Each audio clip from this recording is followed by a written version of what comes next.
Today's Bible reading is 2 Chronicles chapters 34, 35, 36, and John chapter 19, verses 1 through 22. 2 Chronicles chapter 34. Josiah was 8 years old when he became king, and he reigned in Jerusalem 31 years. He did what was right in the eyes of the Lord and followed the ways of his father David, not turning aside to the right or to the left. In the 8th year of his reign, while he was still young, he began to seek the God of his father David. In his 12th year, he began to purge Judah and Jerusalem of high places, Asherah poles, and idols. Under his direction, the altars of the Baals were torn down. He cut to pieces the incense altars that were above them and smashed the Asherah poles and the idols. These he broke to pieces and scattered over the graves of those who had sacrificed to them. He burned the bones of the priests on their altars, and so he purged Judah and Jerusalem. In the towns of Manasseh, Ephraim, and Simeon, as far as Naphtali, and in the ruins around them, he tore down the altars and the Asherah poles and crushed the idols to powder, and cut to pieces all the incense altars throughout Israel. Then he went back to Jerusalem. In the 18th year of Josiah's reign, to purify the land and the temple, he sent Shaphan, son of Azaliah, and Maaseiah, the ruler of the city, with Joel, son of Joahaz, the recorder, to repair the temple of the Lord his God. They went to Hilkiah the high priest and gave him the money that had been brought into the temple of God, which the Levites, who were the gatekeepers, had collected from the people of Manasseh, Ephraim, and the entire remnant of Israel, and from all the people of Judah and Benjamin, and the inhabitants of Jerusalem. Then they entrusted it to the men appointed to supervise the work on the Lord's temple. These men paid the workers who repaired and restored the temple. They also gave money to the carpenters and builders to purchase dressed stone and timber for joists and beams for the buildings that the kings of Judah had allowed to fall into ruin. The workers labored faithfully. Over them to direct them were Jahath and Obadiah, Levites descended from Merari, and Zechariah and Meshullam descended from Kohath. The Levites, all who were skilled in playing musical instruments, had charge of the laborers and supervised all the workers from job to job. Some of the Levites were secretaries, scribes, and gatekeepers. While they were bringing out the money that had been taken into the temple of the Lord, Hilkiah the priest found the book of the law of the Lord that had been given through Moses. Hilkiah said to Shaphan the secretary, "I have found the book of the law in the temple of the Lord." He gave it to Shaphan. Then Shaphan took the book to the king and reported to him, "Your officials are doing everything that has been committed to them. They have paid out the money that was in the temple of the Lord and have entrusted it to the supervisors and workers." Then Shaphan the secretary informed the king, "Hilkiah the priest has given me a book." And Shaphan read from it in the presence of the king. When the king heard the words of the law, he tore his robes. He gave these orders to Hilkiah: Ahikam, son of Shaphan, Abdon, son of Micah, Shaphan the secretary, and Asaiah, the king's attendant.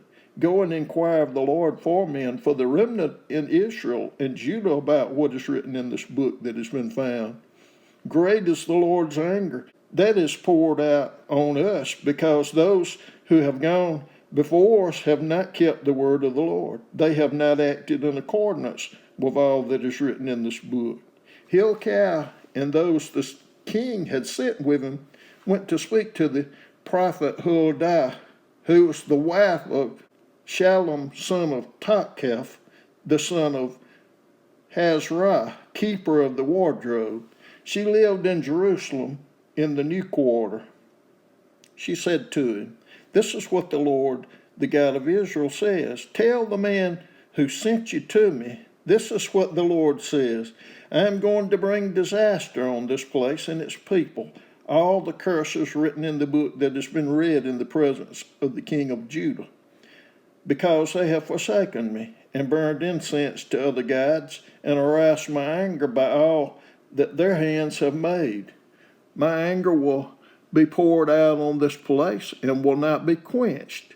Tell the king of Judah, who sent you to inquire of the Lord, this is what the Lord, the God of Israel, says concerning the words you heard.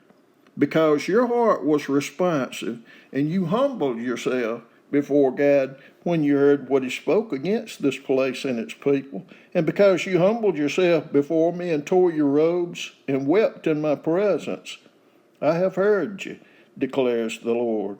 Now I will gather you to your ancestors, and you will be buried in peace. Your eyes will not see all the disaster I am going to bring on this place and on those who live here. So they took her answer back to the king. Then the king called together all the elders of Judah and Jerusalem. He went up to the temple of the Lord with the people of Judah, the inhabitants of Jerusalem, the priests and the Levites, all the people from the least to the greatest. He read in their hearing all the words of the book of the covenant, which had been found in the temple of the Lord. The king stood by his pillar and renewed the covenant in the presence of the Lord, to follow the Lord and to keep his commands, statutes, and decrees with all his heart and all his soul, and to obey the words of the covenant written in this book. Then he had everyone in Jerusalem and Benjamin pledged themselves to it.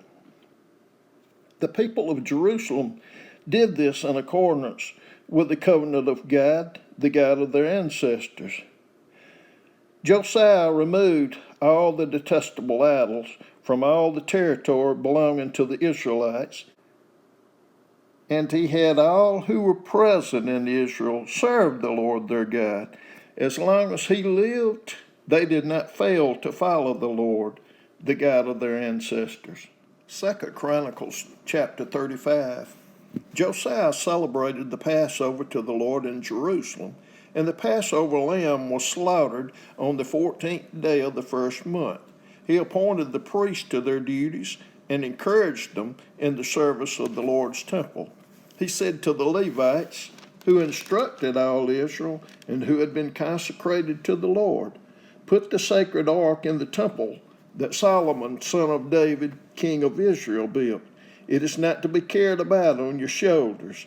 Now serve the Lord your God and his people Israel. Prepare yourselves by families in your divisions, according to the instructions written by David, king of Israel, and by his son Solomon. Stand in the holy place with a group of Levites for each subdivision of the families of your fellow Israelites, the lay people. Slaughter the Passover lambs, consecrate yourselves, and prepare the lambs for your fellow Israelites, doing what the Lord commanded through Moses. Josiah provided for all the lay people who were there a total of 30,000 lambs and goats for the Passover offerings, and also 3,000 cattle, all from the king's own possessions.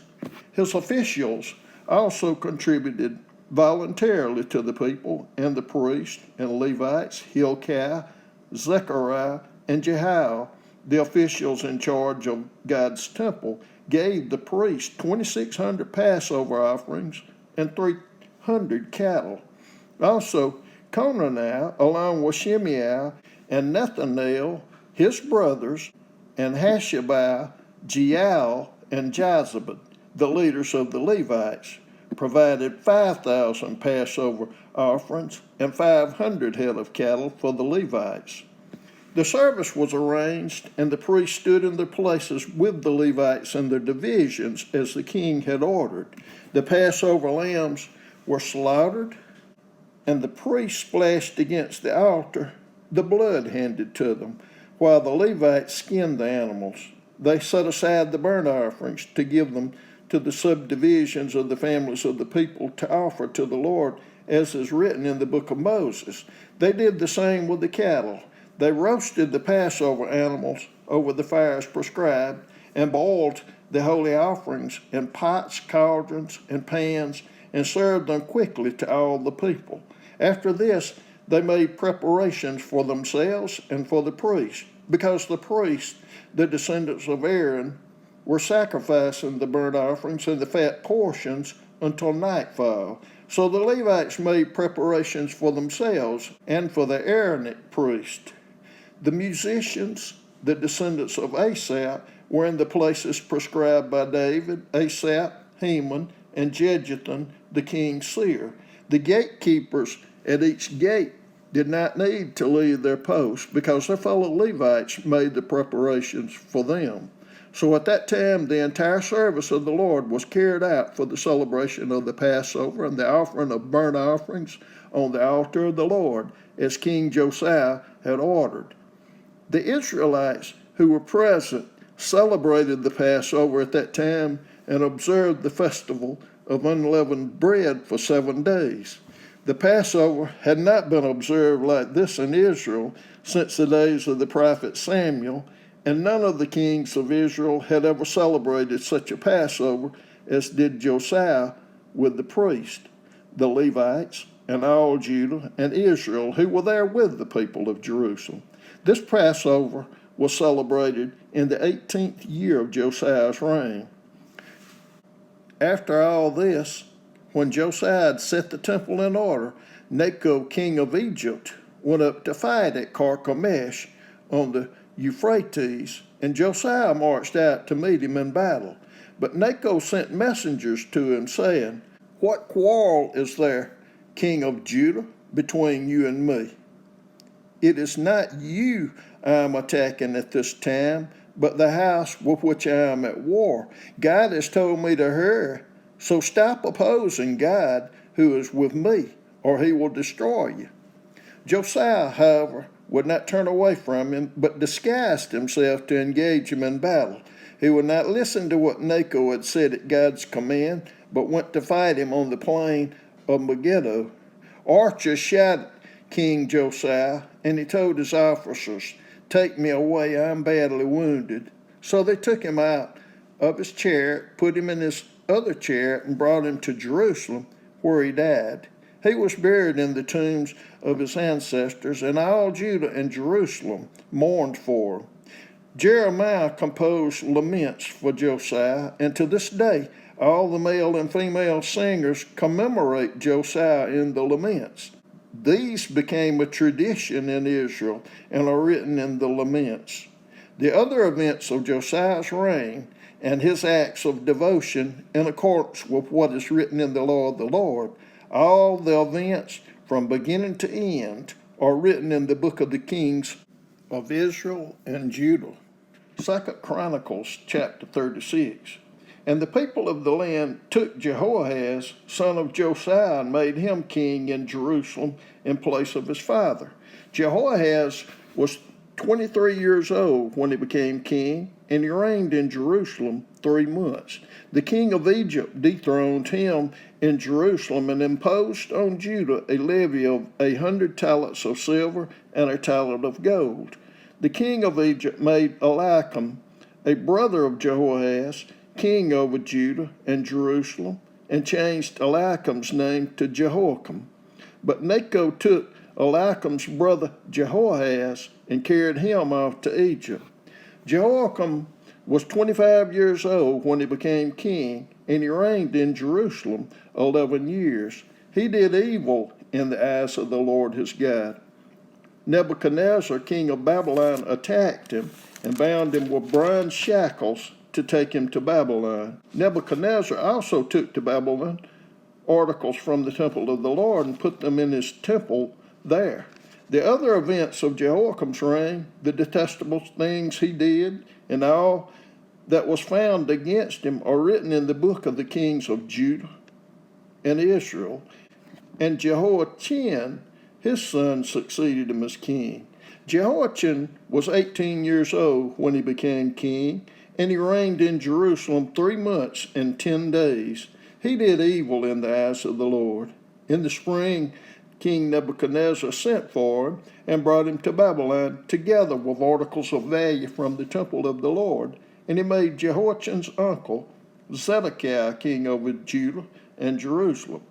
Zedekiah was 21 years old when he became king, and he reigned in Jerusalem 11 years. He did evil in the eyes of the Lord his God, and did not humble himself before Jeremiah the prophet, who spoke the word of the Lord.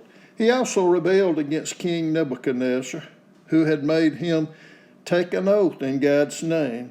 He became stiff-necked and hardened his heart, and would not turn to the Lord, the God of Israel. Furthermore, all the leaders of the priests and the people became more and more unfaithful, following the detestable practices of the nations and defiling the temple of the Lord, which he had consecrated in Jerusalem. The Lord, the God of their ancestors, sent word to them through his messengers again and again, because he had pity on his people and on his dwelling place. But they mocked God's messengers, despised his words, and scoffed at his prophets, until the wrath of the Lord was aroused against his people, and there was no remedy. He brought up against them the king of the Babylonians, who killed their young men with the sword in the sanctuary, and did not spare young men or young women, the elderly or the infirm. God gave them all into the hands of Nebuchadnezzar. He carried to Babylon all the articles from the temple of God, both large and small, and the treasures of the Lord's temple, and the treasures of the kings and his officials. They set fire to God's temple and broke down the wall of Jerusalem. They burned all the palaces and destroyed everything of value there. He carried into exile to Babylon the remnant who escaped from the sword, and they became servants to him and his successors until the kingdom of Persia came to power. The land enjoyed its Sabbath rest. All the time of its desolation it rested until the 70 years were completed in fulfillment of the word of the Lord spoken by Jeremiah. In the first year of Cyrus, king of Persia, in order to fulfill the word of the Lord spoken by Jeremiah, the Lord moved the heart of King Cyrus of Persia to make a proclamation throughout his realm, and also to put it in writing. This is what Cyrus, king of Persia, says: "The Lord, the God of heaven, has given me all the kingdoms of the earth, and he has appointed me to build a temple for him at Jerusalem in Judah. Any of his people among you may go up, and may the Lord their God be with them." John chapter 19, verses 1 through 22. Then Pilate took Jesus and had him flogged. The soldiers twisted together a crown of thorns and put it on his head. They clothed him in a purple robe and went up to him again and again, saying, "Hail, King of the Jews!" And they slapped him in the face. Once more Pilate came out and said to the Jews gathered there, "Look, I am bringing him out to you to let you know that I find no basis for a charge against him." When Jesus came out wearing the crown of thorns and the purple robe, Pilate said to them, "Here's the man." As soon as the chief priests and their officials saw them, they shouted, "Crucify! Crucify!" But Pilate answered, "You take him and crucify him. As for me, I find no basis for a charge against him." The Jewish leaders insisted, "We have a law, and according to that law he must die, because he claimed to be the Son of God." When Pilate heard this, he was even more afraid, and he went back inside the palace. "Where do you come from?" he asked Jesus. But Jesus gave him no answer. "Do you refuse to speak to me?" Pilate said. "Don't you realize I have power either to free you or to crucify you?" Jesus answered, "You would have no power over me if it were not given to you from above. Therefore, the one who handed me over to you is guilty of a greater sin." From then on, Pilate tried to set Jesus free, but the Jewish leaders kept shouting, "If you let this man go, you are no friend of Caesar. Anyone who claims to be a king opposes Caesar." When Pilate heard this, he brought Jesus out and sat down on the judge's seat. at a place known as the stone pavement, which in Aramaic is Gabbatha. It was the day of preparation of the Passover. It was about noon. "Here's your king," Pilate said to the Jews, but they shouted, "Take him away, take him away, crucify him." "Shall I crucify your king?" Pilate asked. "We have no king but Caesar," the chief priest answered. Finally, Pilate handed him over to them to be crucified. So the soldiers took charge of Jesus. Carrying his own cross, he went out to the place of the skull, which in Aramaic is called Golgotha. There they crucified him, and with him 2 others, one on each side and Jesus in the middle. Pilate had a notice prepared and fastened to the cross. It read, "Jesus of Nazareth, the King of the Jews." Many of the Jews read this sign, for the place where Jesus was crucified was near the city, and the sign was written in Aramaic, Latin, and Greek. The chief priest of the Jews protested to Pilate, "Do not write the King of the Jews, but that this man claimed to be King of the Jews." Pilate answered, "What I have written, I have written."